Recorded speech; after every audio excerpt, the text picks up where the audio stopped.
Friends, I am सबा। आज हमारा second day है इस जर्नी का, जिसमें हम बायो को सिर्फ सुन के याद कर लेते हैं। Cell the unit of life का बेसिक्स हमने पिछले वीडियो में कवर कर लिया था। अगर आपने वो वीडियो नहीं सुनी तो प्लीज़ ज़रूर चेकआउट करें। आज हम प्रोकैरियोटिक सेल पूरा कवर कर लेंगे। And before we start the video, please hit like button and subscribe my channel. Prokaryotic cell को हम रिप्रेजेंट करते हैं bacteria, blue green algae, mycoplasma और पीपीएलओ से। इसका एनवलप केमिकली कॉम्प्लेक्स होता है, प्रिमिटिव न्यूक्लियस होता है, इसमें हिस्टोन प्रोटीन नहीं होता है। 3 लेयर इन्वलप होता है। आउटर मोस्ट लेयर को ग्लाइकोकैलिक्स बोलते हैं, जिसका फंक्शन होता है प्रोटेक्शन का, अटैचमेंट का, protection from host immunity. Glycocalyx की जो थिन लेयर होती है, स्लाइमी लेयर, उसको लूज शील्ड बोलते हैं। जो थिक लेयर होती है, हार्ड एंड टफ लेयर, उसको कैप्सूल बोलते हैं।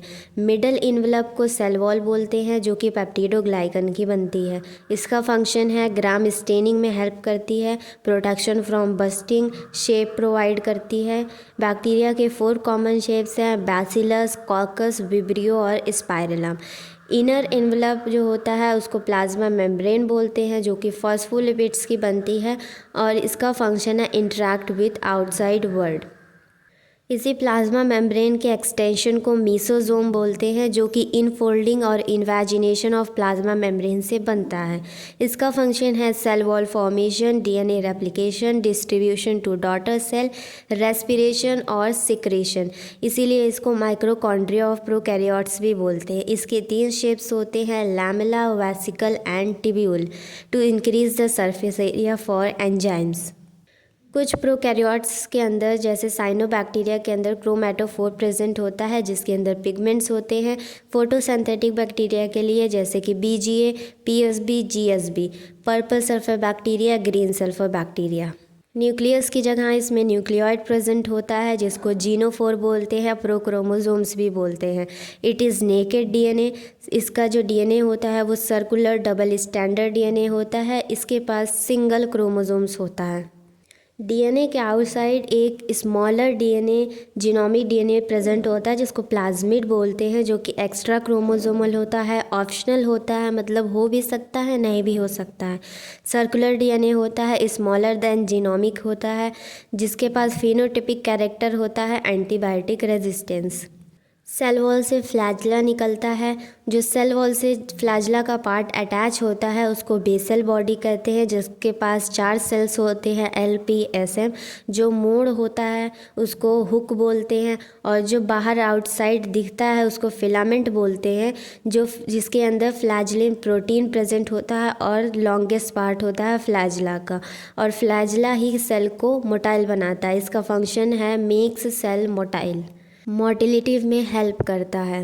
इसके साइड में ही पाइलाई और फिम्ब्रिए होता है। पाइलाई जो कि जिसका नंबर बहुत कम होता है, उसमें पाइलिन प्रोटीन प्रेजेंट होता है, जिसका फंक्शन कॉन्जुगेशन का होता है। कॉन्जुगेशन एक टाइप की रिप्रोडक्शन है। फिम्ब्रिए जो है मोर इन नंबर होता है, जिसका फंक्शन अटैचमेंट टू होस्ट और रॉक होता है। इसका फंक्शन ग्लाइकोकैलिक्स से सिमिलर होता है। दोनों का फंक्शन क्या है? अटैचमेंट टू होस्ट, मतलब अटैचमेंट में हेल्प करते हैं। बट फिम्ब्रिए और पाइलाई का कोई भी रोल मोटिलिटी में नहीं होता है। प्रोकैरियोटिक में राइबोसोम जो होते हैं वो 70S राइबोसोम्स होते हैं, मतलब 50S और 30S यूनिट वाले।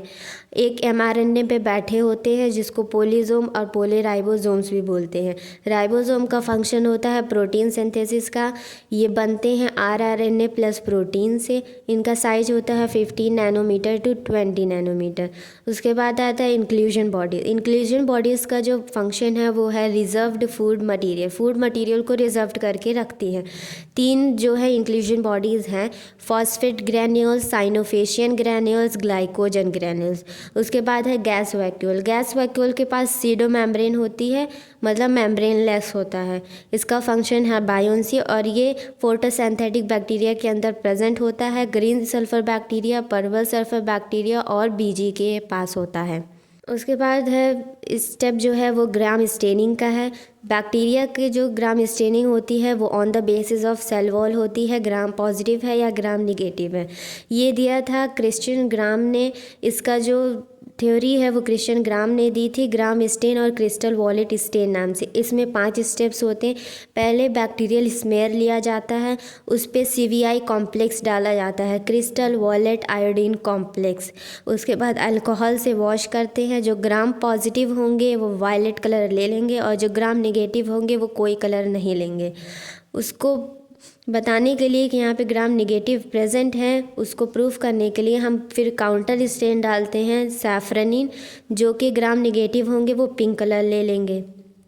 अब ये ऐसा क्यों होता है कि जो ग्राम पॉजिटिव हैं वो वायलेट कलर लेते हैं और ग्राम नेगेटिव जो है वो पिंक कलर लेते हैं? क्योंकि जो सेल वॉल होती है वो पेप्टिडोग्लाइकन की बनती है। पेप्टिडो मतलब अमाइनो एसिड, ग्लाइकन मतलब शुगर। शुगर दोनों पॉजिटिव एंड नेगेटिव में सेम होती है, NAG and NAM, N acetyl glutamic acid, N acetyl muramic acid. But amino acid जो है दोनों में डिफरेंस होते हैं। ग्राम पॉजिटिव के पास एल एलेनिन होता है, एल लाइसिन होता है, डी एलेनिन होता है, डी ग्लूटामिक एसिड होता है और टिकोइक एसिड प्रेजेंट होता है। ग्राम नेगेटिव के पास एल एलेनिन होता है, एल लाइसिन की जगह डाडा प्रेजेंट होता है, डी अमाइनो पाइमेलिक एसिड, और डी एलेनिन होता है, डी ग्लूटामिक एसिड होता है। टिकोइक एसिड ग्राम नेगेटिव के पास नहीं होता है, इसीलिए ये वॉलेट कलर नहीं लेते हैं, because in the difference of amino acid. I hope आप सबको सुन के याद हो चुका होगा। अगर आपको वीडियो पसंद आए प्लीज़ लाइक एंड सब्सक्राइब ज़रूर करें मेरा चैनल, एंड अपने दोस्तों को ये वीडियो ज़रूर शेयर करें सो दैट वो भी इस चीज़ का फ़ायदा उठा सके। Thanks for watching my video.